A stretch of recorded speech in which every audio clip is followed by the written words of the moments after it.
Hey folks, welcome to another episode of MLR Kickoff. Dan Power with you alongside the Professor Pete Steinberg. And what a week it was. We are past the halfway point of MLR 2022. The cream is rising to the top. We are starting to see some genuine title contenders. Some old champions resurface. LA, they're on a run now. We'll talk about that a little bit later. And the East Coast continues to get muddled as the West Coast slowly starts to figure itself out. Looks like just 4 teams on the West Coast in contention for those 3 spots. But Pete, I welcome you in as always, my friend. How are you feeling? Are you on the road? Is this another week that we are both home? This is a miracle. I mean, to be fair, I got in last night at 1 a.m. coming back from Austin because I did a game, and then on Wednesday, flying out to Pittsburgh for work. So I happen to be home today, but not necessarily home the whole week. What about you, Dan? You're at home, but I presume you have travel coming up. I did. And you know, the funny thing, you were in Austin. Guess where I was while you were in Austin? I was in Denver. Were you in Colorado? No! Yes. Ships in the night. It was kind of sad. I'm staring at the mountains going, I miss you guys. And then thinking, Pete's going to be staring at that same mountain in about 48 hours. It made me a little sad. But I got through it. It was a quick in and out trip. Did not even leave DIA. I stayed at the Westin there at the airport. Had a conference or two. It's a nice hotel, though. Yeah, really nice hotel and really convenient. If there's anyone out there who wants to do a conference, that would be the place to do it. You've got to. The only downside, I know we haven't done the travel tips much this year, but I was staying on a floor. You had to get an elevator down to the lobby and then change elevators to get down to the conference room because the way it was set up, you couldn't just take one elevator and get off. Anyway, really, the first world problems right here, Dan, staying at the Westin at the airport complaining about your elevator transitions. Speaking of transitions, let's go into our game of the week. You got to look at all the action over the weekend. Which game stood out for you and why? Well, the game that stood out for me, and it's a game that I called with Kit McConaughey, was San Diego against the Austin Gilgronis. And it stood out for 2 reasons, Dan. The first is it was like a weird game, right? So the team that was going into the wind did better than the team at the wind at their back. So into the wind, San Diego turned around 18-10 at halftime. And then the Gilgronis scored 25 points in the second half with the wind in their face, and only conceded 3. And I actually thought that second half by the Gilgronis was probably, certainly I think the best half of rugby anyone has played this season. I think it was a real marker that they put down. They made 150 tackles in the first half, just trying to stay in the game. And the only reason, like San Diego were good and they played really well, but San Diego struggled in the set piece. They really struggled in the line out. I think they lost 3, but I'm not sure. They may have I think they had like 12 line outs that they won. And I think maybe 3 of them were clean. They just couldn't have it being an attacking platform. They were really struggling in the scrums. They conceded 4 scrum penalties. They lost 2 scrums. So the Gilgronis really tightened the screw around the set piece. Mm-hmm. Outside of that, it was a really, really close game. But in that first half, there were a couple of lineouts inside the 22 of the AGs that San Diego couldn't convert, which was their scores. But I thought it was an amazing game. And this Gilgronis team, I like these guys. They're the best in the league, hands down, right now. Even better than New England, I think, right now in terms of what they do. They've got better depth. They're rotating their players. They were missing a couple of really key players. O'Keefe was out. They moved Bracky to 13, who had an amazing game at 13.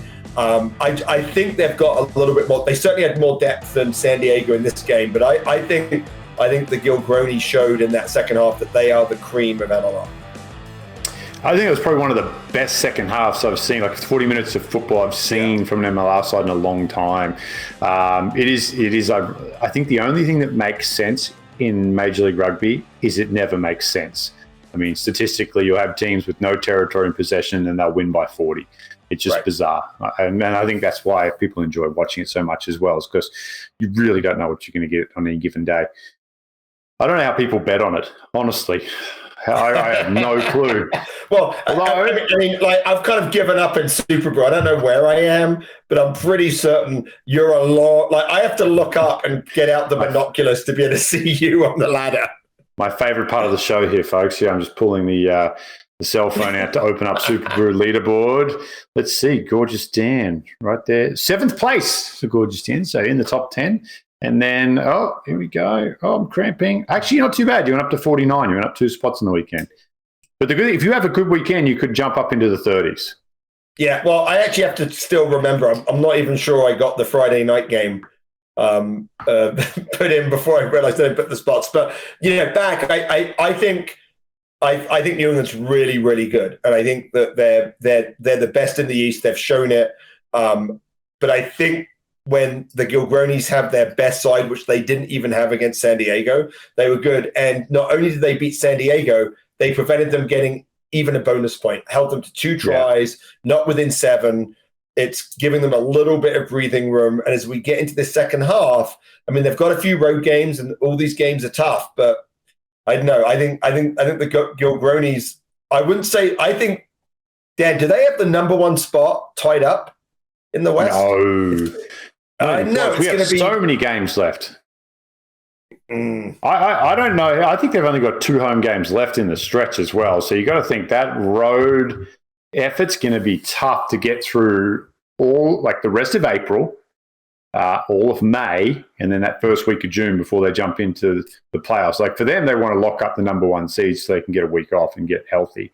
But they've got a ways to go. And the Giltinis are, I think, their biggest threat, right? The Giltinis are also beginning to play well. Let's have a look. So let's. I mean, is it too early for us to start being like, look at the rundown of these teams?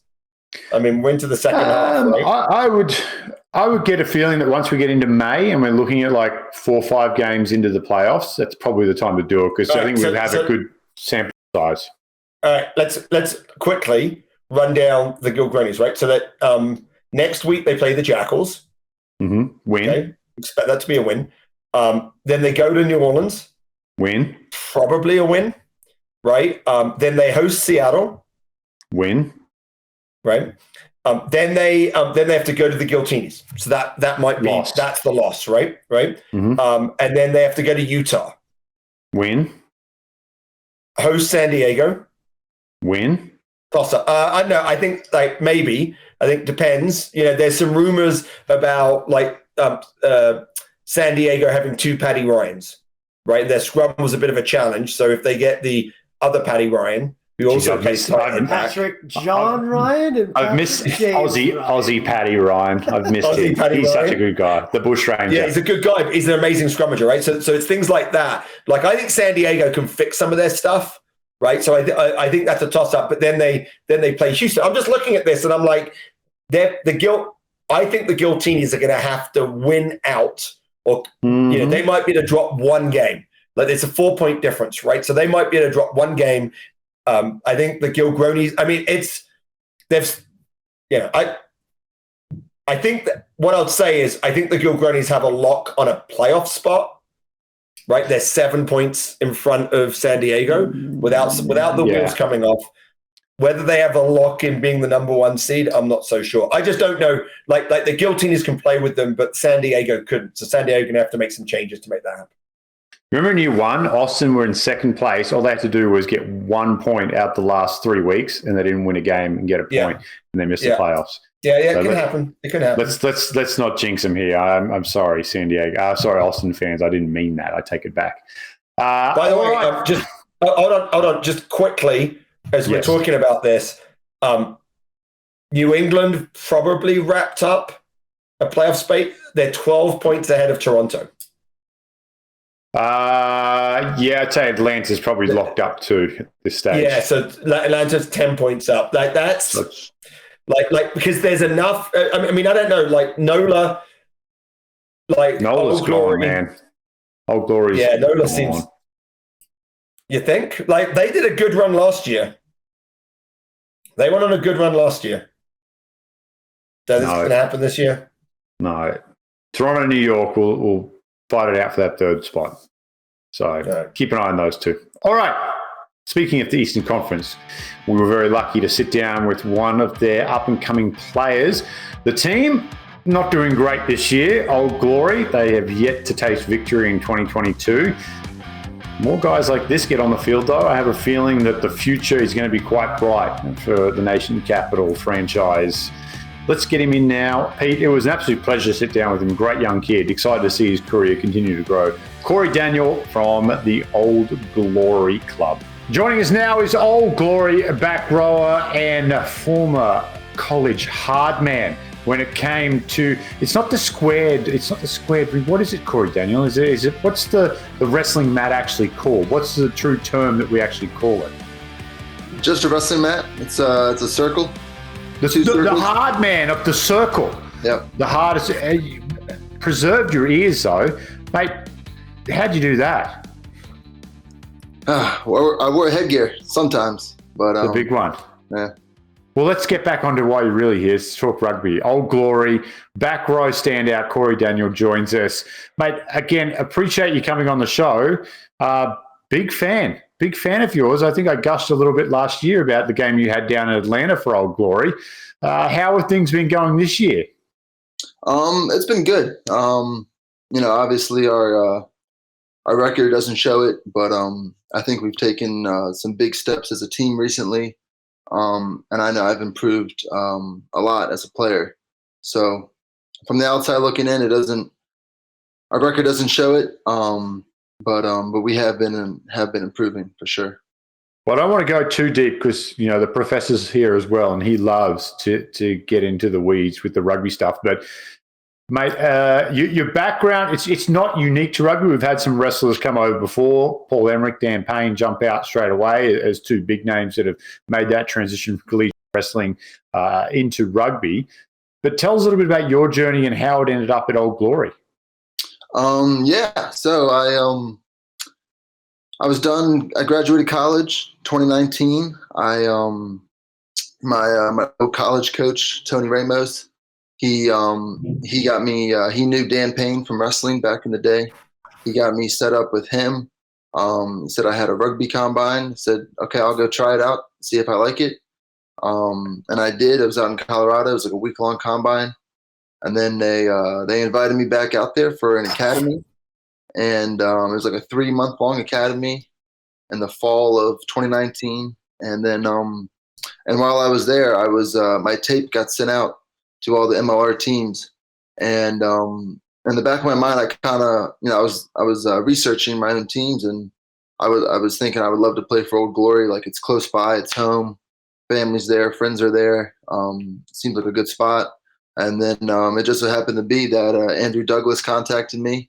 I had a couple good conversations with him, and he decided to offer me a contract. And I came back here, and I've been here for 3 years now. This is my 3rd year.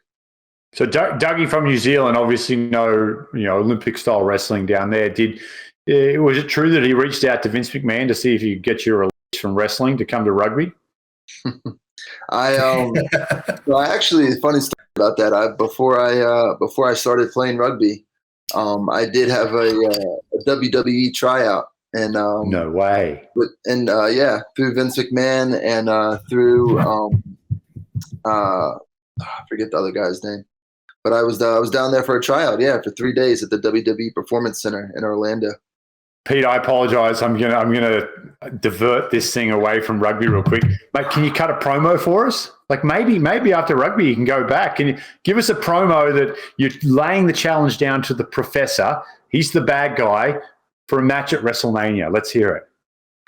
I don't know if I can do that. That was part of the reason why they didn't pick me, I don't think. Good line. Love it. Well, look, Cory, this is a really great example of like USA Rugby going out and mining talent. So I want to dive a little bit deeper.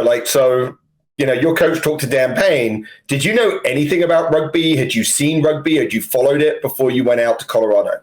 I might have seen it a couple times, just watching TV, flipping through the channels. I didn't really understand it at all. The couple times I might have watched it in my life, I just assumed, in the back of my mind, I just thought it was kind of like football, just without pads. And that was kind of like, that was the extent of my background in it. But once I started I started contacting Dan Payne and started talking to him.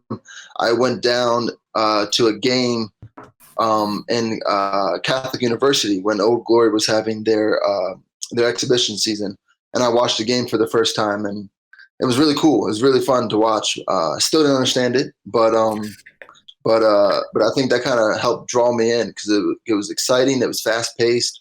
There was really no stoppages, and that was something I liked a lot. So you head out to Colorado. What's the biggest shock, other than maybe all the sprints you have to do at altitude? Like, that's probably something that was like maybe not quite what you did in wrestling. Although wrestling training and rugby training is actually pretty similar. It is actually. So that's why. But what was one of the biggest shocks about the game when you came out? One of the early in your first like few weeks in rugby. Yeah, I think one of them, the first one that caught me off the bat was you could play offense and defense, and it could switch really quickly.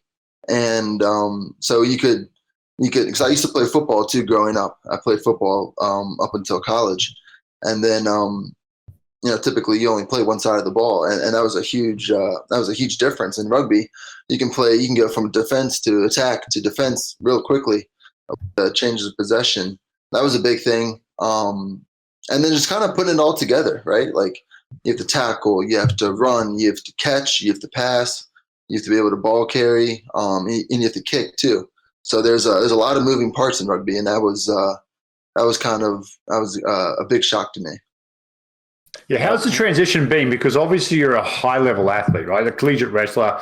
For those international viewers, to be a collegiate athlete in the US is a ridiculous achievement in itself. The number of young athletes funneling into the college system, and especially at a good school. You're at UNC, right? Yes. Yeah, so ridiculous school as well. How has the transition to rugby been for you? Have you had moments of frustration where you've like, hey, why am I not kind of adapting quick enough, or why am I struggling with these points? Or talk us through that transition and how you've kind of handled those hurdles along the way. There's definitely been moments of frustration for me. I remember a couple times when I first did that academy out in Colorado. We only had a couple games out there, but I was getting penalized for things, and I didn't understand. And it would be like off my feet when I was cleaning, or a knock on, or hands in the ruck, and just various silly penalties that I was committing that I didn't really understand. Like, that was part of the game, and so that was probably a hurdle I had to get past. But after every game I played, and even in the years since, I've gotten a lot more comfortable with everything, and I've just tried to keep a level head. Rugby is obviously very physically demanding, but you have to be mentally tough too. For when you have a drop ball, or a knock on, or a missed tackle or something, you have to flush it and just get to the next job. So that was you got to be mentally strong. You gotta put it past you and just carry on. So that was part of it. So yeah, now who's been one of your big? We're all over each other. You and I. It's 2-2. It is 2-2, but you and I were about to ask exactly the same question, so I'll let you go. No, I want to hear it from the professor. I'll stick to the pop culture. You go rugby. No, because you were going to ask. You've been at Old Glory for 3 years. Who have been your biggest influences? The people that had the biggest impact on your learning. You were going to ask that, weren't you, Dan? Maybe. Yeah, and I just can't count to two. That's my problem. Well, I would say for one, definitely Andrew Douglas. I mean, he's been a huge influence in my development, and then last year when Callum Gibbons arrived, that was another big help for me personally, and also for the team. But I would say those two, and then even this year, we had James Willicks, our attack coach. I was working with him a lot before the season and preseason, just on my hands and pass catching and stuff like that. So those three people have really helped. All the three coaches of Old Glory basically, and then there's numerous players I could shout out that have also helped me. Are we going 1-on-1, Dan? No, you get go. a second. Yeah, I'll close it out with some fun questions. You go. All right. So, you've got here you are in your third season. Where do you think you've improved the most? Like, where do you feel most confident in your game, and where do you feel like you have the most to grow? I would say probably the most confident part of my game is tackling. Just from my football, my wrestling background, I've been doing a very good job of tackling, and then like in the contact area as well, cleaning and arriving at rucks on attack and defense, and they've improved also. But I would say, probably the biggest area that I need to work on is just my pass catch. It's been a huge. I mean, I've already made big strides already, but there's still a long ways to go. Because I've never really done that. I've never played a sport where I have to catch a ball, immediately pass it, and then there's crazy offloads you can do as well. So that's been a challenge at times, but it's made small improvements. But I'd say it's probably the biggest work on of my game. Rugbyed out, Pete? We rugbyed out? I'm rugbyed out. Cory, right. You're about to be Cory, you may want to leave right now. I don't know how good your pop culture or how willing you are to throw your team under the bus, but Dan, over to you. I'm in a good mood tonight, Cory, so I might just do some generous stuff. Like I'm really interested in the wrestling background. Like okay. I think it's probably one of the.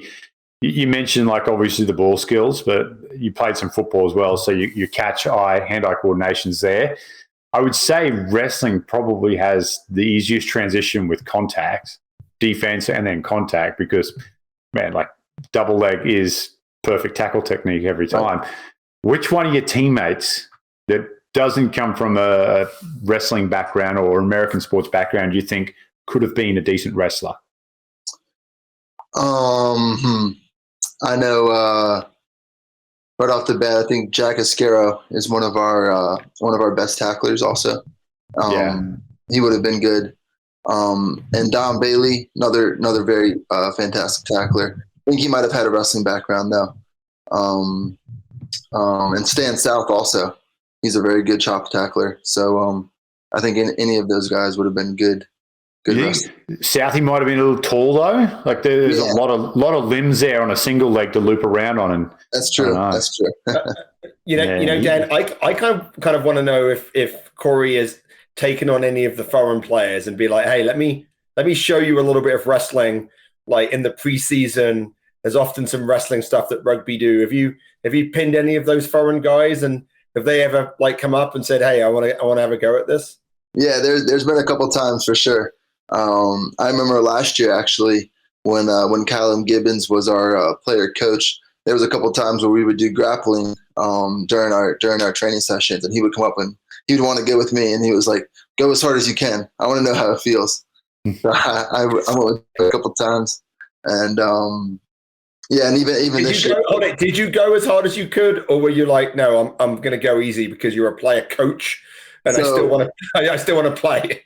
There was most of my time I would take it easy or just go probably 70-80%. But there was one time he was like, I want to feel like exactly like what it felt to like be a wrestler, like go as hard as you can. I said, okay. And I think I put him on his back and pinned him in about 10 seconds. Have you wrestled, Pete? I actually have wrestled a little bit just as part of training when I first came over to the States. So it is like and I've done wrestling training, and it is it makes rugby training.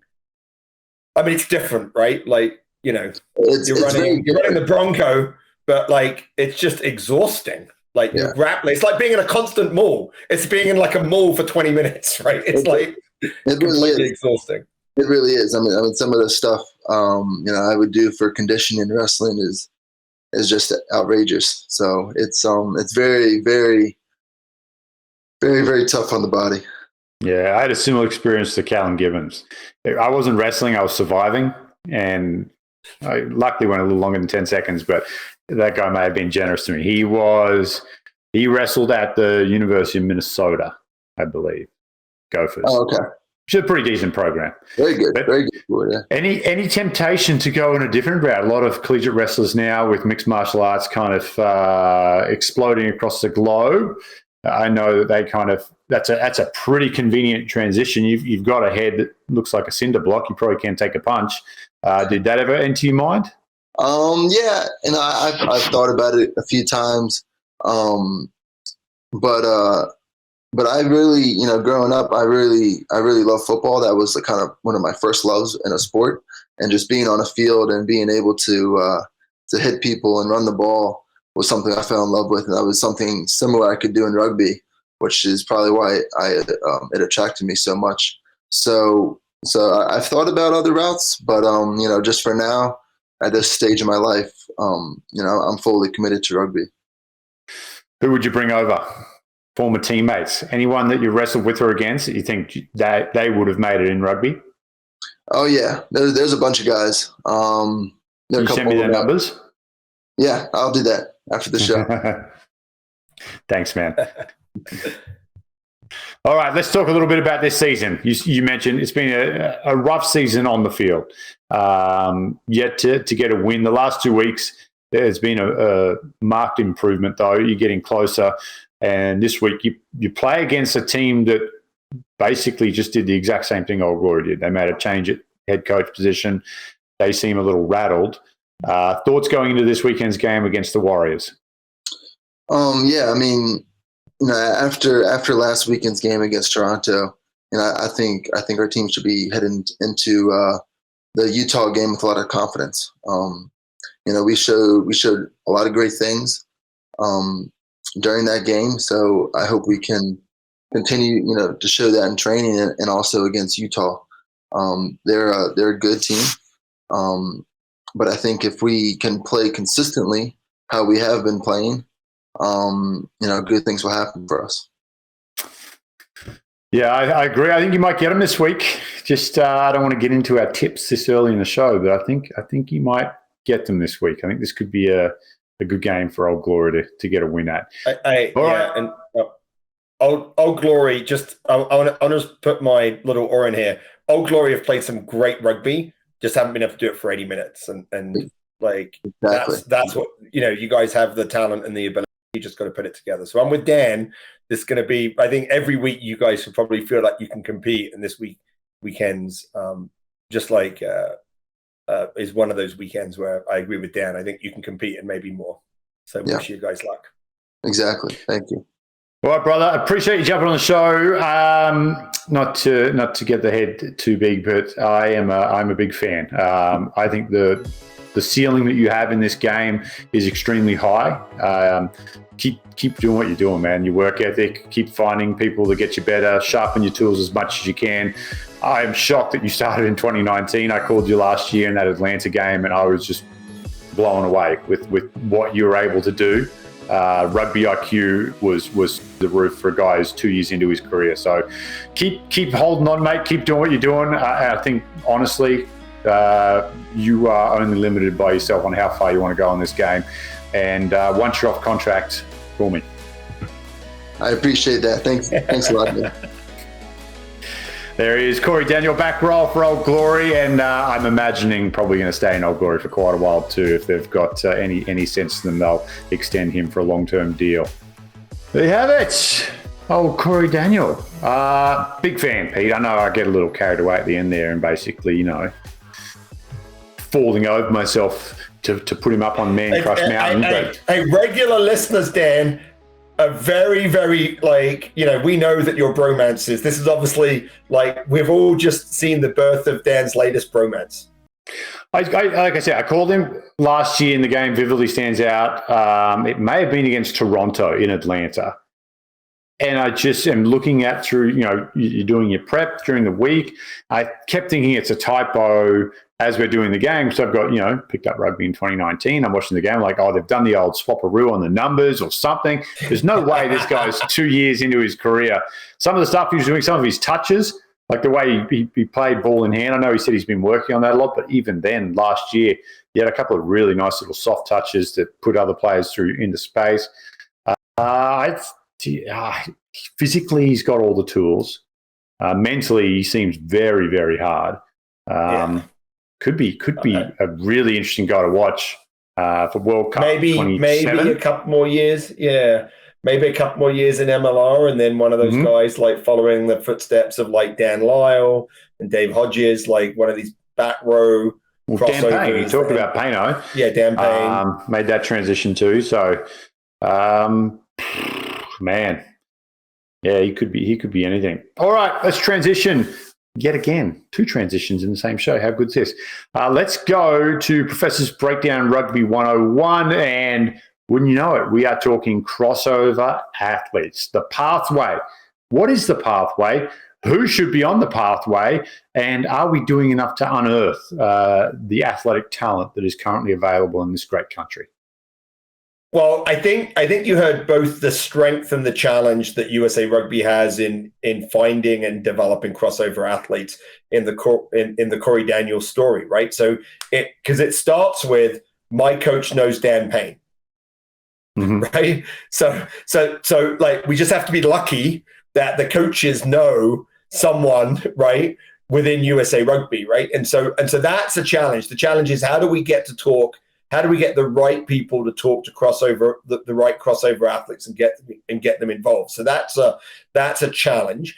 But after that, you can see, and I think World Rugby has put some money into this, but you can see USA Rugby doing good work, which is like, hey, we bring you out to a camp and then we give you this 3-month intense academy, right? And so Cory Daniel, without probably that 3-month intense academy, wouldn't even be able to make an MLR squad, except the MLR team saying, all right, well, we're going to like take this guy on as a project. But that 3 months where he can learn the basics of the game, can get games in, that's where USA Rugby and World Rugby is doing great work to be able to get some better athletes into the game. So for me, I feel like, Dan, you know, we've got the structure once we find them and we bring them in to sort of through this 3 months academy, through MLR teams, through the academy teams. We've actually got a pathway for the athletes. The challenge is the funnel that gets them in there, right? So how do we get them in there? Because what we really want to do is we like as a game, as rugby, we want to start making some choices. So I think one of the interesting things about Cory Daniel is that he's a wrestler. But that's not sufficient if you really want to target the right athletes. And we did this with the women's national team when we were like for sevens, when we were targeting, like we went back and we said, all right, who made the semifinals of the NCAA 100 meters 2 years ago, right? So they made the semifinals, but not the finals of the NCAA. They're probably not going to be pro, right? Like, where are they now? But then you have to look beyond. You say, what sports did they play in high school? And so what's interesting about Cory Daniel is he was a tight end. And the reason why that's important, just like you said, Dan, if he's a tight end, then he has good hand-eye coordination, then we can make him a reason. He's not going to be the most natural like catch pass. He isn't going to have the most natural catch pass, but he will be able to do it. If someone was a wrestler and a sprinter but has no ball skills, you're not going to be able to teach him at 23 to be able to catch one. Right. And you know who does this really well, Dan? This is really interesting. The AFL down in Australia.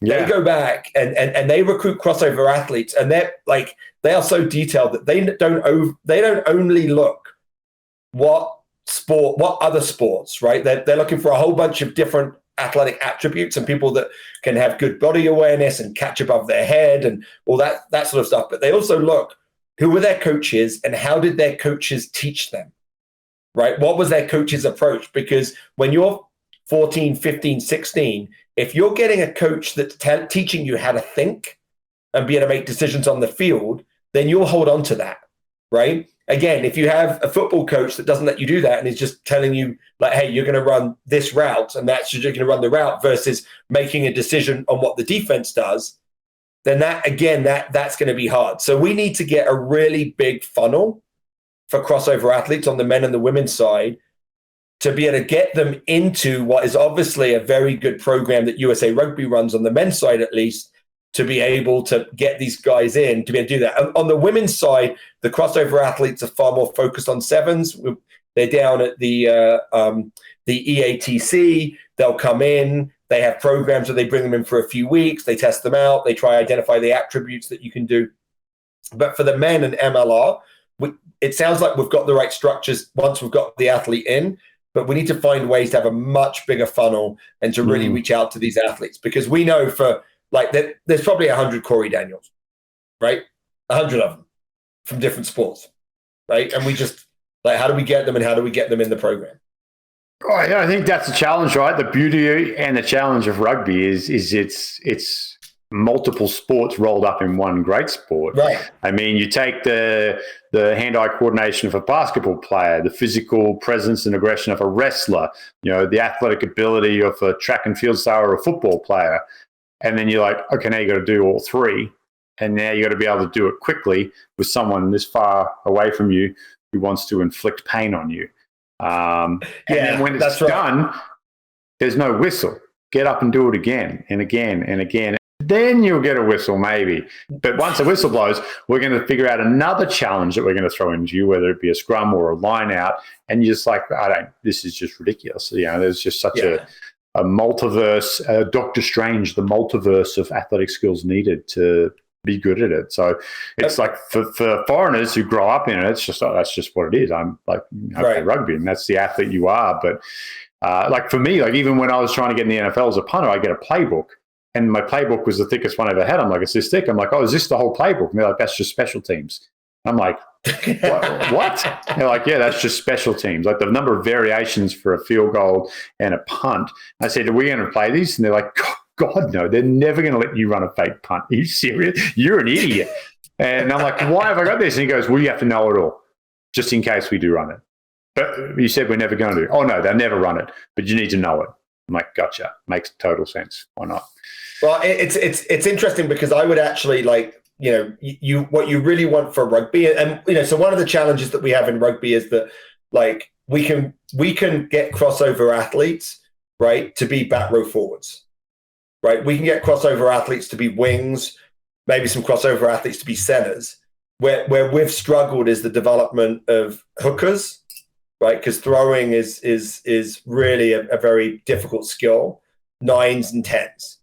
Right. And that's where like, so the solution for USA Rugby in 2031, right. And which, by the way, Cory Daniel, maybe, he might be a little bit old, but he could make 2031 World Cup, right? Yeah. Probably be 32, 33. So, or maybe next he's 26, right? So it'd be 30, 35.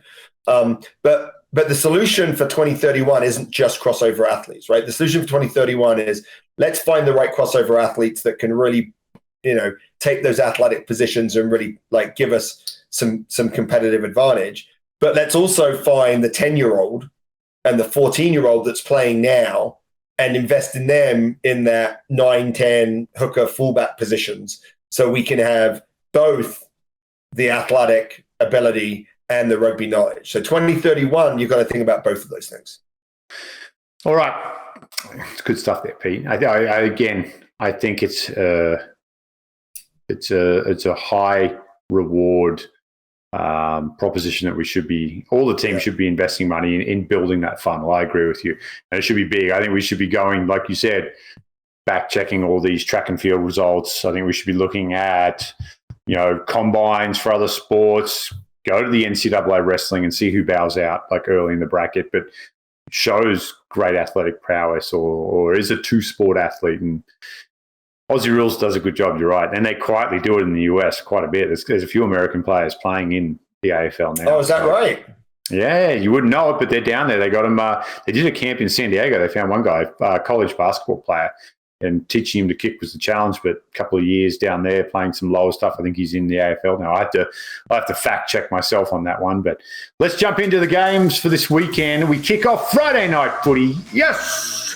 Thank you, Aaron Castro, for talking to the powers to be and bringing back Friday night footy. Now I just need to find some good fish and chips. That was the tradition. You do fish and chips and Friday night footy in the Power household. It was fantastic. I can't find good fish and chips. So listeners, if you know anywhere that does good traditional fish and chips, let us know and I will ship it in because I need some fish and chips. It's the Warriors' Old Glory on the Rugby Network, 8 p.m. Eastern. What are you thinking here, Pete? Well, I think I actually believe in a bit of a new coach bounce. So we've got a new coach bounce on both sides of this game, right? So the question is, who do you think is going to have the biggest new player bounce? And I know you have hinted, Dan, and I think this is a great opportunity for Old Glory. I just actually think Utah might have too many quality players, like too many impactful players. I don't know that Old Glory have as many impact players, and so I think this is going to be a really close game. And I think that I think Utah's going to get this, and I think it's going to be another heartbreak for Old Glory. It's interesting you mentioned the two coach bouncing. It reminds me of like back in the days with the two armies both fighting for God. And it's like, well, you realize both you can't win. Like some of you are all going to die and it's the same God. But it's like, hey, we both got new coaches. We're going to win. Here's my question for this week. And this is going to be an interesting thing. Did Sean Pittman have the locker room on his side when he was let go, or did the locker room dictate him getting let go? You have the answer to that. You'll have the answer on how they're going to respond to this coaching change. That will be the challenge. Well, what's the same with that? Is it the same with Andrew Douglas? 100%. But we've already seen 2 weeks without Andrew Douglas. Old Glory players have responded. Not to say Dougie didn't have the locker room, but whatever's happened there has been a positive change and the players have responded. Now, the challenge for the Warriors is, are those players going to respond, or are they going to be, hey, you just got rid of our coach, we're not going to play for you. Sports, mate, if you could, the ecosystem of sports teams and the mental makeup of athletes in those kind of high professional environments, that's a fascinating read. You could do like a whole psychology, PhD on that stuff. It is crazy how quickly, look at Austin. Rumors coming around, hey, we're up for sale. They perform poorly 2 weeks in a row, and all of a sudden it's like, hey, future's kind of, we've got a roadmap here for Austin. Then we're back to like, Gilgronis are back, baby. They're on fire. So there is a lot to running a professional sports team. I will go opposite you. I'll go Old Glory in this one. I think they'll get a win at home, much needed win. I think the Warriors could be in for a rough finish to 2022. All right, moving on. We go all the games on Saturday. Easter. Happy Easter to the Steinberg family. Sorry, we should have started with that one. Hopefully you celebrate Easter. If not, I apologize and don't cancel me. All right, Saturday. NOLA at Toronto. This one at midday on the Rugby Network up in Toronto. What are you thinking? Big game preview, because the loser of this game, it's rough. I think this is a big game. One of the interesting things is I think Utah Warriors are going to be close. I think this game's close. Most of the other games, I think there's a pretty strong favorite. Okay. Right?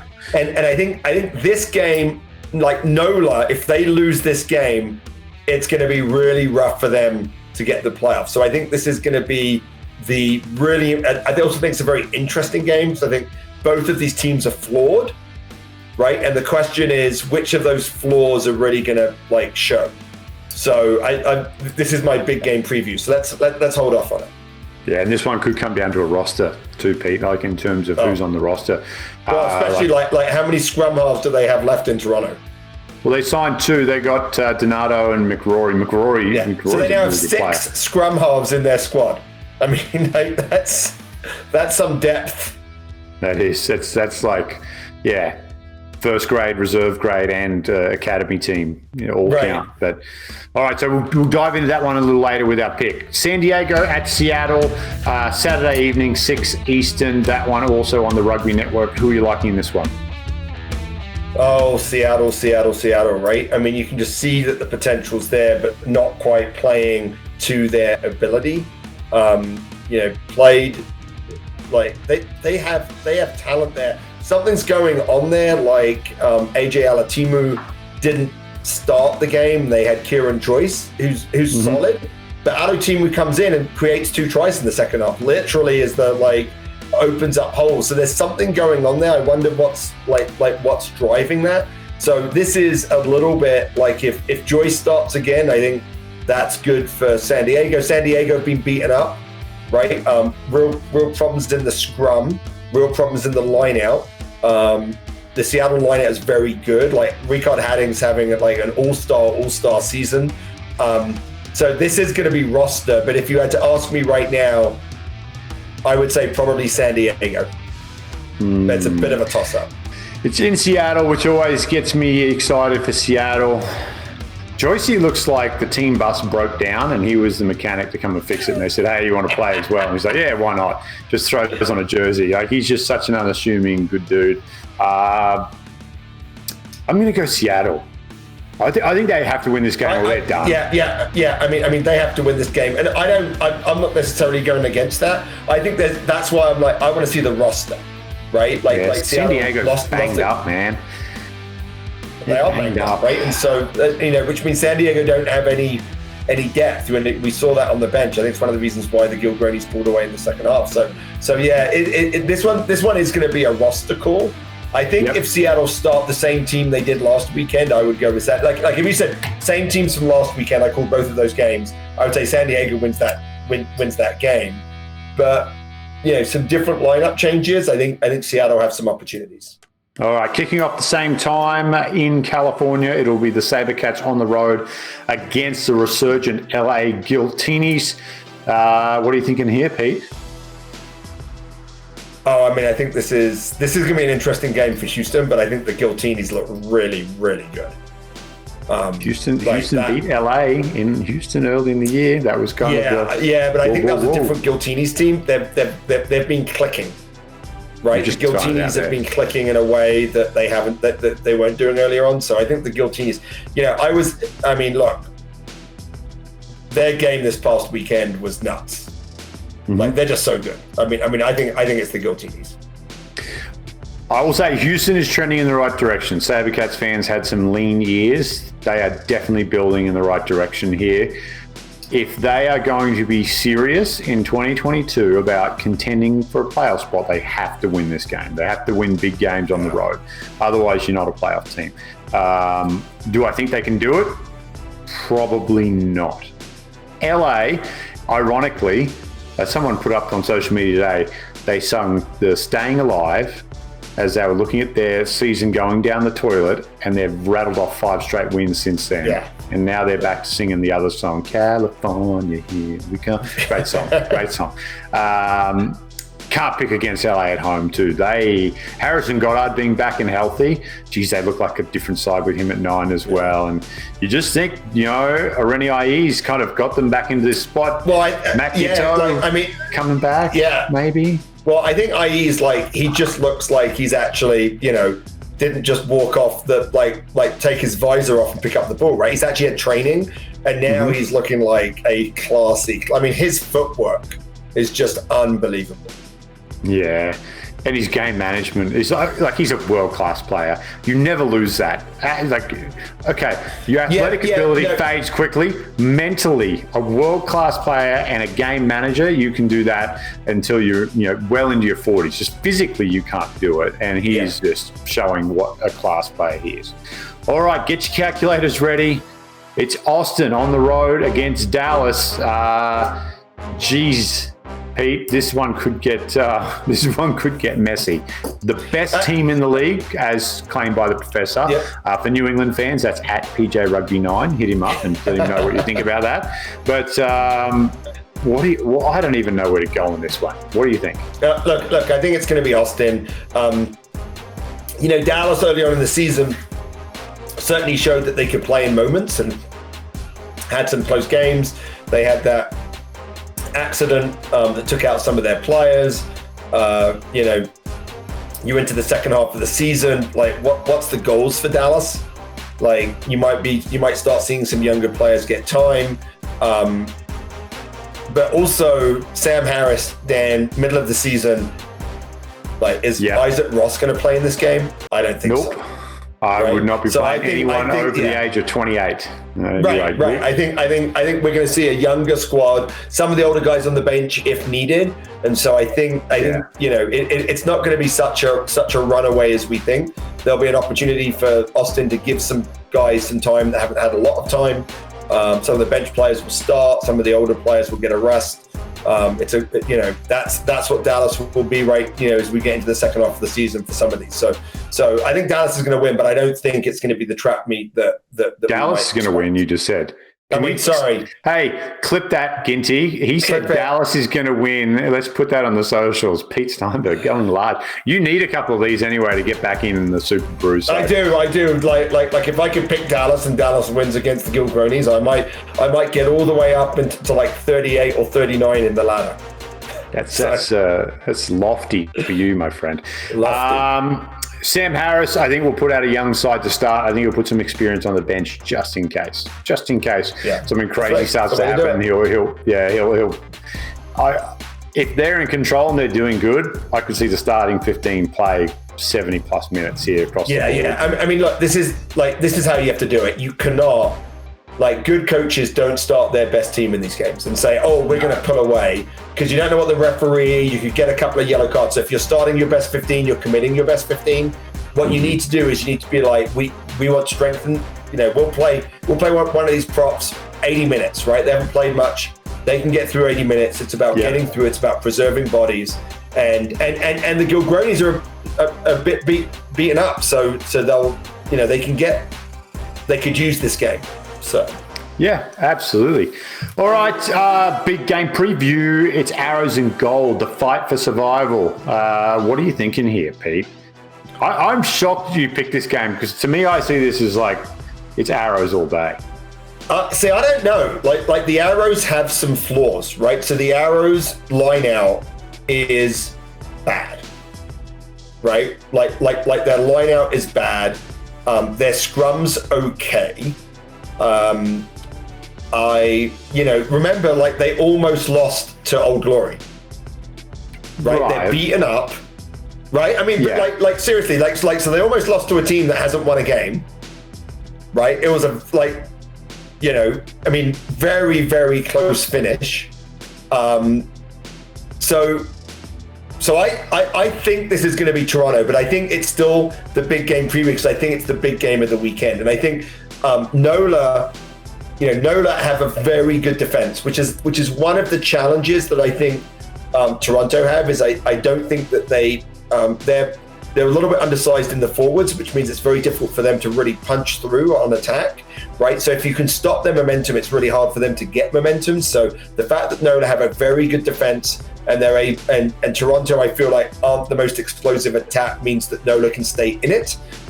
NOLA's line out has also been a challenge, as has their scrum, right? So that's why I talk about both of these teams are really flawed. That's why they are where they are. The question is, who can fix the flaw? And I think this is going to come down to the set piece, and I think it's going to come down to the penalties, right? And I think that NOLA's defense has been great. They haven't looked as good on attack as they have in previous years, right? They haven't looked as fluid. It's great to see JP Eloff back and beginning to look at his best. So they've got some of those guys back that are coming back, but it doesn't feel like they've got the right attacking structure. And so it's at Toronto. I mean, we know this is Toronto have this home run, right? And if we remember last year, NOLA had 8 away games, or 7 of their last 8 were away, and they had to win them all. And they almost did. It's just, to me, this is just such a pivotal game, because if NOLA win this, they can go on a roll, right? And if they lose this, their season's over. Yeah. Carl Meyer and Cam Dolan play, they're a chance, just off the back of those two. Meyer hasn't been in the lineup the last couple of weeks, but it's good to see Fixie back as well.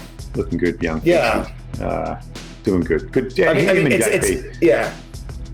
it's funny, because you talk a lot about lineup, Stan, and you're absolutely right, because there isn't the depth in Major League Rugby. So if you lose Cam Dolan, you're probably going to lose your lineout, right? You lose Carl Meyer, you're probably going to lose the 60-meter boot. You're going to lose 20 meters in field position.